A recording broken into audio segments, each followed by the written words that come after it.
la force de la solitude. Lorsque tu abandonnes quelqu'un dans une situation difficile, au plus bas de sa vie, tu risques de créer en lui une force indestructible si cette personne parvient à surmonter seule cette épreuve. Face à quelqu'un qui a affronté l'obscurité et les difficultés en solitaire, que peux-tu faire?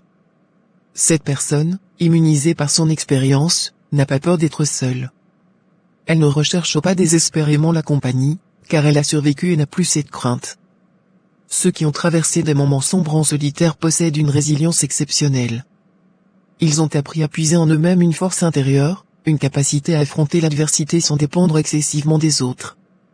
Ces individus ne considèrent pas la solitude comme une menace, mais plutôt comme une opportunité de croissance personnelle.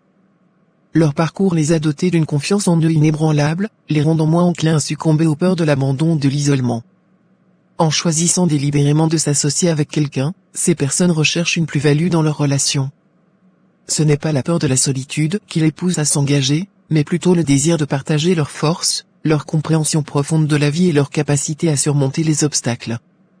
Leur compagnie n'est pas un refuge contre la solitude, mais une collaboration enrichissante, où chaque personne apporte quelque chose d'unique et de significatif à l'autre.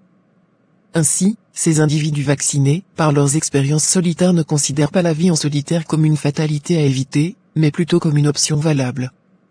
Ils ont appris que la vraie valeur des relations réside dans la qualité de l'échange, plutôt que dans la simple présence pour éviter la solitude. C'est cette perspective qui les distingue, les rendant capables d'apprécier pleinement la compagnie des autres, sans être emprisonnés par la peur d'être seuls.